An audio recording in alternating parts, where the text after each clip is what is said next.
Hello. Somebody called me for this refrigerator. He told me it's got a bad odor inside, and I went to the store, the appliance store, and I found this. And it says it's removed the bad odor inside the refrigerator. I want to try this. Hope it's gonna help to remove this bad odor inside the refrigerator.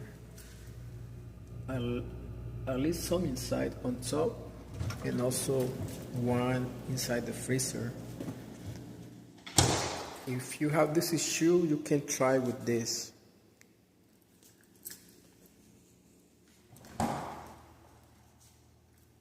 Hope this video is gonna help you.